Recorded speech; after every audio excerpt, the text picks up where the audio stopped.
अस्सलामुअलैकुम। मेरा नाम तैयबा अज़ीज़ है और मैं बीएस केमिस्ट्री की स्टूडेंट हूँ। आज से जब मैं रिएक्शंस पढ़ाना स्टार्ट करूँगी वो बेसिकली साइंसदानों के नाम पर रिएक्शंस होंगे। हम चाहते हैं कि हम उस तरह की प्रोडक्ट्स बनाएं, उनमें ड्रग्स हैं, उनमें मेडिसिन्स हैं, उनमें कुछ एंटी एलर्जेनिक कंपाउंड्स हैं, वो सारे बनाने के लिए हमने जो पाथ या जो मैकेनिज़्म फ़ॉलो करना होता है वो हमें इन साइंसदानों ने बताया होता है और they have their series of name reactions. इस तरह आज अगर हम शुरू करेंगे क्लेजन रिएक्शन, तो उसके बाद में हमारे पास मैनिच रिएक्शन है, रिफॉर्मेस्की रिएक्शन है, डेकन रिएक्शन है, तो बहुत सारे हैं।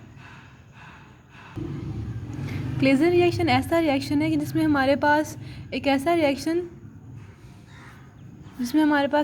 एस्टर ग्रुप हो विच कंटेन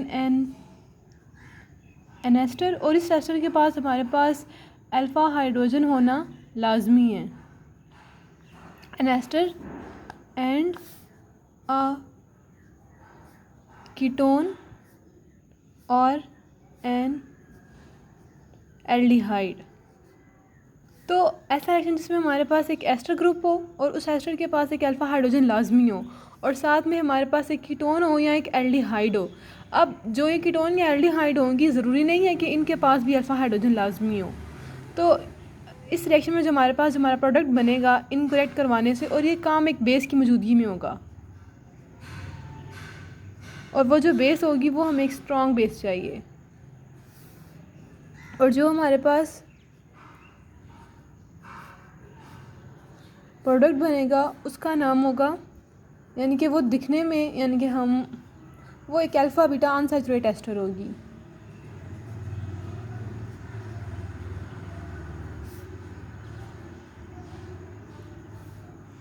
सबसे पहले जो हम अपने रिएक्शन को देखेंगे कि वो कैसा रिएक्शन है। हमारे पास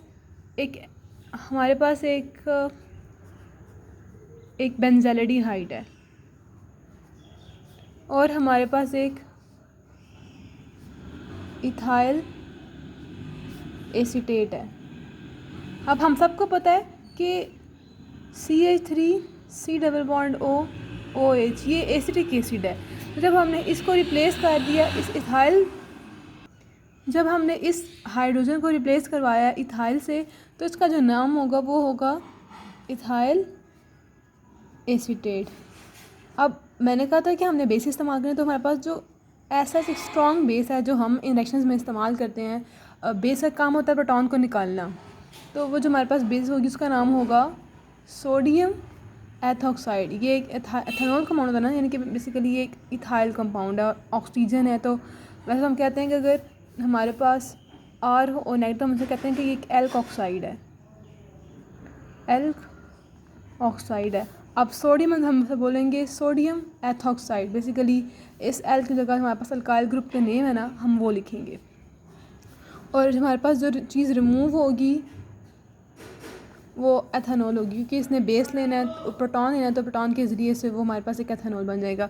अब जो हमारे पास रिजल्टिंग रिएक्शन बनेगा इन दोनों के मिलने से, वो हमारे पास एक अल्फ़ा बीटा अनसैचुरेट एस्टर होगा। और इसका अगर हम कॉमन नेम देखें तो ये हमारे पास इथाइल सिनामेट बना है। अब वही बात मैं अगर इधर ज़रा रफ अमल में लिखना चाहूँ,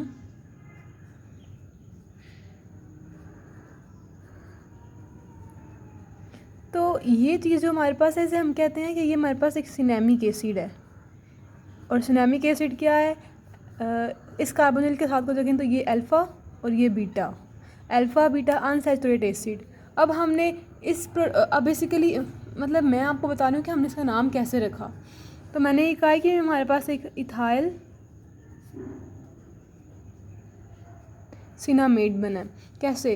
अब अगर इसका H रिप्लेस हो गया ना यहाँ से, इसके इथाइल से, मतलब बेसिकली हमने ये जो नेम है ना, ये हमने इससे ड्राइव किया है। ये एक अल्फ़ा बीटा अनसैचुरेट एसिड थी और ये जो है ये एक अल्फ़ा बीटा अनसैचुरेट एस्टर है जिसका नाम इथाइल सिनामेट है। चलो मैकेनिज़्म के तौर पर मैकेनिज़्म देखूँगी, reaction that how this reaction in combine करने से हमारे पास ये प्रोडक्ट कैसे बना है। तो मैंने आपको कहा था कि हमने कैसी एस्टर लेनी है जिसके हमारे पास एक एक्टिव हाइड्रोजन यानी कि एक अल्फ़ा हाइड्रोजन मौजूद हो।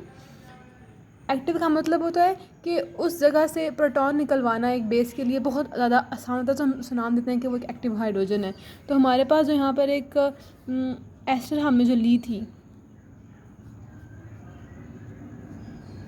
ये इस एस्टर के पास ये अल्फ़ा कार्बन है और इस अल्फ़ा कार्बन के पास 3 अल्फ़ा हाइड्रोजन, इनकी तीनों एसिडिक इनफ है कि इनको एक बेस आराम से निकलवा सकती है। तो हमने जो बेस इस्तेमाल की थी वो सोडियम एथॉक्साइड है। ये जो है अगर मैं इसको ऐसे लिखूं तो ये इस पर अटैक करेगा और ये प्रोटॉन जो है इस कार्बन पे चले जाएंगे। हमारे पास जो कंपाउंड इधर बनेगा, हमारे पास बेसिकली एक न्यूक्लियोफाइल जनरेट हो जाएगा और हमारे पास बाय प्रोडक्ट में एथेनॉल आ जाएगी और ये जो सोडियम है ना यहाँ पर इसका एक साल्ट बन जाएगा इसके साथ। अब हमारे पास एक न्यूक्लियोफिलिक कार्बन जनरेट हो गया। अब ये हमारे पास दूसरा रिएक्टेंट है ना, हमारे पास जो बेंज़ैल्डिहाइड है उस पर अटैक करेगी। अब आप ख़ुद देखें कि इस बेंज़ैल्डिहाइड के पास जो हमने एक एल्डिहाइड इस्तेमाल किया, इसके पास कोई भी अल्फ़ा हाइड्रोजन नहीं है। आल्दो इसके पास एक अल्फ़ा कार्बन है, मगर इस अल्फ़ा कार्बन के पास भी कोई अल्फ़ा हाइड्रोजन अवेलेबल नहीं है, कुछ भी नहीं है, क्योंकि उसके सारे बॉन्ड्स पूरे हैं ऑलरेडी। उस कार्बन के पास कोई भी अल्फ़ा हाइड्रोजन नहीं है। अब इसके ऊपर जो हमारा एक न्यूक्लियोफिलिक कार्बन जनरेट हुआ है,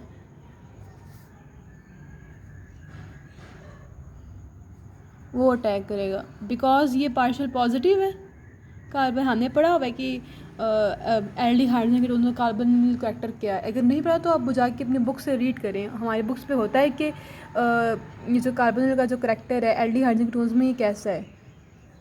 कार्बन पॉजिटिव हो जाती है, पार्शियल पॉजिटिव, और ऑक्सीजन नेगेटिव, पार्शियल नेगेटिव हो जाती है।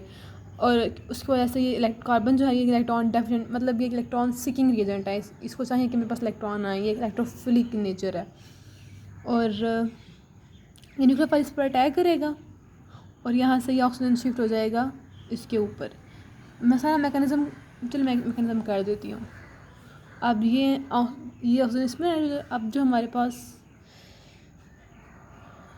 जो चीज़ बनेगी वो नेगेटिव, इसके साथ ये वाला H, ये हमारे पास इधर अटैच हो गया, CH2 C double bond O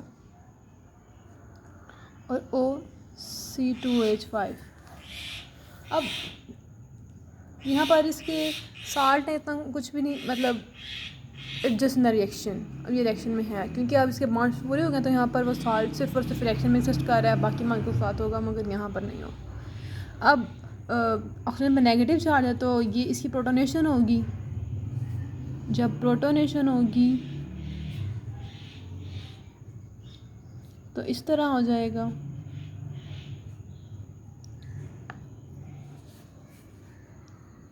अब मैंने कहा था कि बेसिकली मुझे पता है मैंने यहाँ पे वो नहीं लिखा। अब मैंने कहा था कि हमारे पास अल्फ़ा बीटा अनसैचुरेटेड एस्टर बनेगी, तो वो कैसे बनेगी? वो इसी तरह ही होगी कि अब यहाँ से वाटर का मॉलिक्यूल रिमूव होगा। मैंने तो ऐसे लिखा है ना मेथड, ये हम डायरेक्ट मेथड कर रहे हैं। मेथड हमारे पास ये होती है, हमारे पास जो बेस मौजूद होती है ना हमारे पास सिलेक्शन में, वो बेस इस कार्बन पर अटैक करेगी, यहाँ से प्रोटॉन निकलवा लेगी, इधर जो नेगेटिव चार्ज आएगा वो इधर अटैक करेगा और यहाँ से हाइड्रोक्सिल लीव कर जाएगा, तब भी हमारे पास डबल बॉन्ड यहाँ पर आ जाएगा। अब हमारे पास वाटर मॉलिक्यूल के लीव होने से हमारे पास हमारी जो इथाइल सिनामेट है ना वो रेडी हो गया।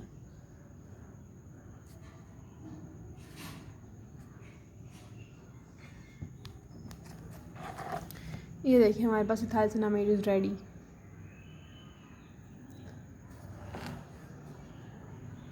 अब बेसिकली जो इसकी सिंथेसिस में आती है ना चीज़, जो इसकी सिंथेसिस है उसमें आती है क्रोमोन, कि हम क्रोमोन को कैसे बना सकते हैं। बेसिकली ये जो क्रोमोन्स है ना ये हमारे प्लांट्स में या एनिमल्स में अंदर पिगमेंट्स हैं जो नेचुरली पाए जाते हैं, और फिर वहाँ से एक्सट्रैक्ट करके, उन पौधों से एक्सट्रैक्ट करके ये हमारे ह्यूमंस के लिए बहुत सारी चीज़ों में ना as a anti allergenic compounds, as a drugs, as a medicine इस्तेमाल होते हैं। उसके लिए जो हमारे पास रिएक्टेंट चाहिए ना, वो हमारे पास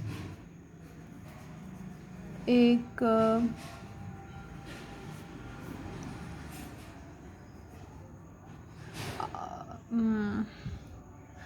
आर्थो हाइड्रोक्सी एसिटोफिनोन है और हमारे पास सेम एक एस्टर है। हमने बेस इस्तेमाल किया।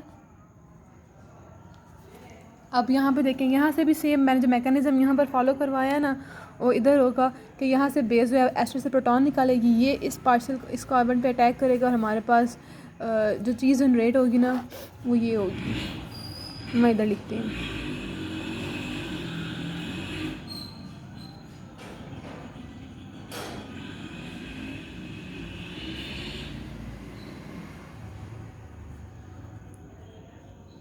अब क्रोमोन कैसे बनेगी? अब ये जो मैंने डॉट लगाए और येलो लगाए, इसका मतलब है कि there are many various reactions that happens there and this compound undergoes cyclisation. और हमारे पास साइक्लाइजेशन हुई है, हमारे पास क्रोमोन बन गया। और क्रोमोन का जो फार्मूला है ना वो यही है।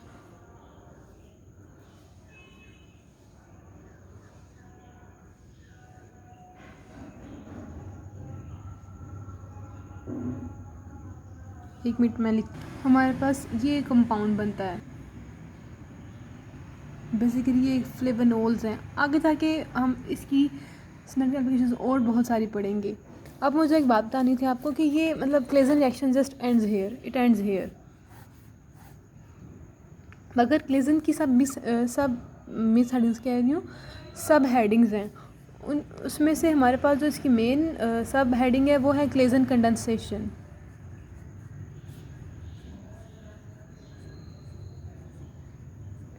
एक क्लेजन कंडेंसेशन है और दूसरी जो है वो है क्रॉस क्लेजन कंडेंसेशन। अब वीडियो ऑलरेडी 12 मिनट की हो गई है, तो मैं ऐसा करती हूँ सिर्फ और सिर्फ आज क्लेजन कंडेंसेशन पढ़ा देती हूँ। अब ये है क्लेजन कंडेंसेशन। डेफिनेशन ये है कि the condensation between two ester in presence of a base to form a beta keto ester. अब इसका Claisen condensation, beta keto ester means अब बीटा डाई कीटोन हमारे पास प्रोडक्ट में अपटेन होगी, यानी कि हमारे पास कुछ ऐसे करके एक कंपाउंड बनेगा। और इसको बीटा डाई कीटोन का नाम क्यों दिया गया है? क्योंकि this carbon is named as alpha और उसके साथ वाले जो दोनों कार्बोनिल्स हैं उसको हमने बीटा बीटा कहा है। इसके रेफरेंस से ये अल्फ़ा है तो ये बीटा, और इसके हिसाब से फिर ये कार्बोनिल भी बीटा पे है। सो उसको हमने नाम दिया है बीटा डाईकीटोन का। अब मैं अगर एक एग्जांपल देखूं,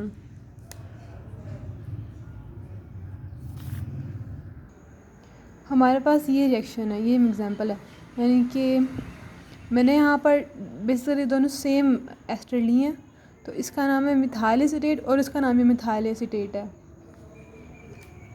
अब जो बेस है, बेस की मौजूदगी में हमारे पास जो कंपाउंड बना है उससे हमने नाम दिया कि वो एक बीटा डाईकीटोन है। मैकेनिज़्म की बात करें तो ये जो हमारे पास एक मिथाइल एसीटेट है, इसमें से हमारे पास जो हमारी बेस है वो प्रोटॉन निकालेगी और हमारे पास ये बन जाएगा पीछे हमारे पास एथेनॉल रह जाएगा। अब जो हमारे पास ये चीज़ बनी है, ये जो second molecule of same methyl propanoate है, इस पर अटैक करेगी।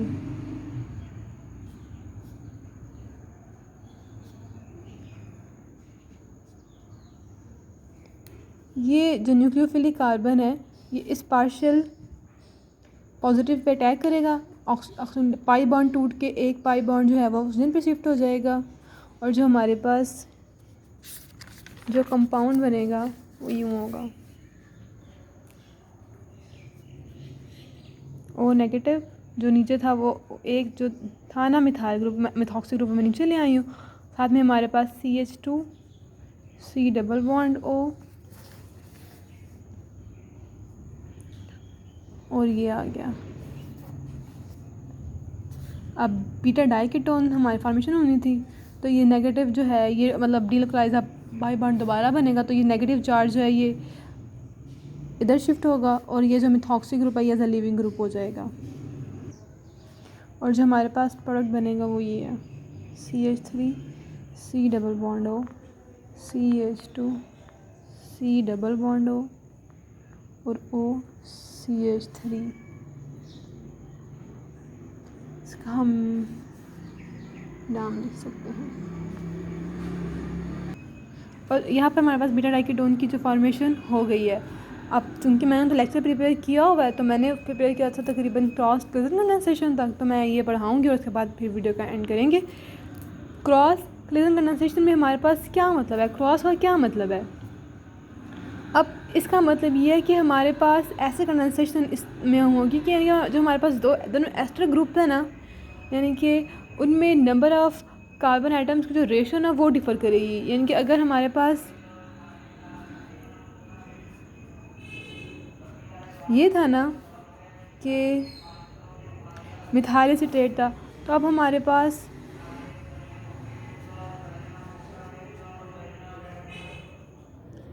मिथाइल प्रोपानोएट हो जाएगा। इस तरह करके हम जो हैं अपनी क्रॉस क्लेजन कंडेंसेशन को करेंगे। अब ज़रूरी नहीं है कि यहाँ पर भी ज़रूरी नहीं था, जो हमने पीछे पढ़ा ना क्लेजन कंडेंसेशन, इधर भी ज़रूरी नहीं था कि हमारे पास स्ट्रेट चेन हमारे पास जो है वो एक एस्टर्स होनी चाहिए या straight chain compound containing ester होनी चाहिए। इससे तो एस्टर तो जैसे अगर हमारे पास हम एरोमेटिक भी ले सकते हैं, हम जो है हम एरोमेटिक भी इस्तेमाल कर सकते हैं, एरोमेटिक एस्टर भी इस्तेमाल कर सकते हैं, जैसे कि इथाइल बेंजोएट इस्तेमाल कर सकते हैं। अब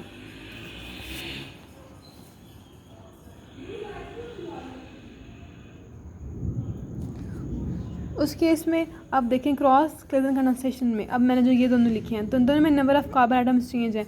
अब जब मैं ये रिएक्शन इस्तेमाल करूँगी तो उसमें हमारे पास कोई एक प्रोडक्ट नहीं बनेगा, उसमें हमारे पास एक से ज़्यादा प्रोडक्ट्स बनेंगे।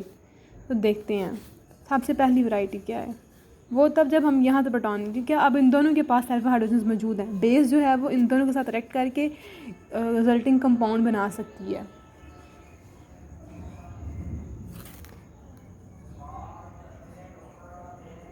तो अगर सबसे पहले अब मैं सिर्फ बेस लिख रही हूँ, हमें पता है कि वो बेस हमारे पास एक एथॉक्साइड है और हम रिवर्स रिएक्शन इस्तेमाल करते हैं।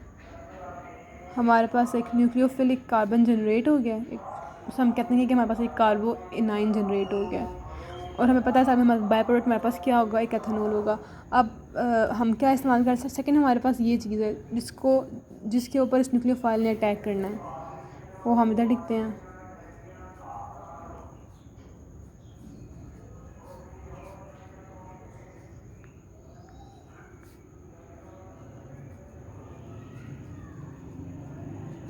ये जो न्यूक्लियोफिलिक कार्बन है वो इधर अटैक करेगा, ऑक्सीजन के पाई बॉन्ड टूट के ऑक्सीजन के ऊपर शिफ्ट हो जाएगा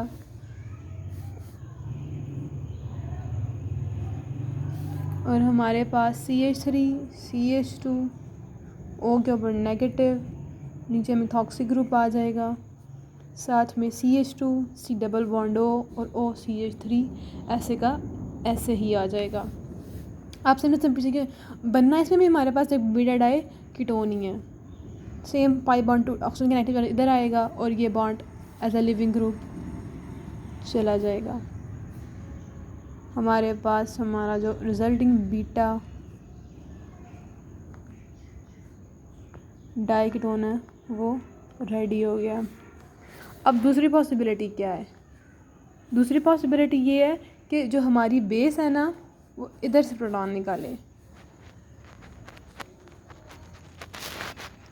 हमने अपना मिथाइल प्रोपानोएट ले लिया, हमारे पास हमारी बेस पे आ गई, बेस ने प्रोटॉन निकाला, तो इसके बाद बेस ने ये अल्फा हाइड्रोजन है ना, ये अल्फा कार्बन की अल्फा हाइड्रोजन है तो यहाँ से निकलेगा ये। अब इसके हिसाब से ये बीटा है, यहाँ से नहीं निकला, हमारी प्रायोरिटी सिर्फ अल्फा तक है क्योंकि प्रोटॉन यहाँ तक एसिडिक होंगे, आगे जाके इस बीटा कार्बन की एसिडिटी, इस कार्बन की प्रोटॉन की एसिडिटी होगी but quite less than that of the alpha carbon has for its proton, क्योंकि जो कार्बोनाइल ग्रुप है या जो सारा जो ग्रुप है वो मोस्टली इसके इलेक्ट्रॉन्स को अपनी तरफ खींच रहा है और that makes this proton quite acidic कि वो बेस उसे ले जा सके। हमारे पास हमारा रिजल्टिंग जो कार्बोनाइन है वो रेडी हो गया। अब ये जो हमारे पास दूसरा रिएक्टेंट क्या था, हमारे पास जो रिएक्टेंट था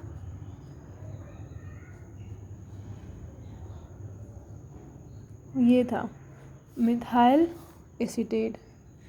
इस पर हमारे पास जो न्यूक्लियोफाइल है, हमारा न्यूक्लियोफिलिक जो कार्बन सेंटर तैयार हो गया है वो इस पर तैयार करेगा। मुझे लगता है कि मुझे मार्कर से करना चाहिए।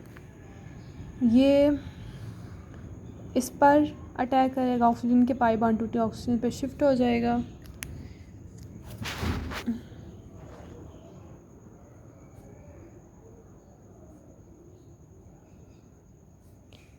आप ये देखें, ये बॉन्ड CH बना रहा है और CH के साथ यहाँ पर क्या जुड़ा हुआ है, एक मिथाइल ग्रुप, और उसके साथ में ये वाला बॉन्ड पूरा है। इसके चारों बॉन्ड पूरे हैं।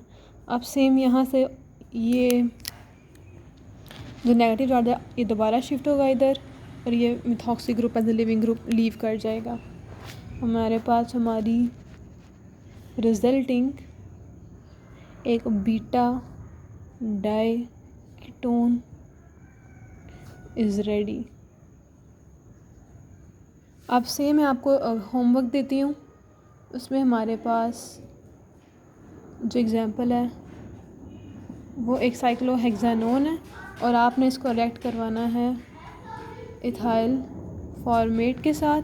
हमारे पास एक बीटा डाइकेटोन बनेगी।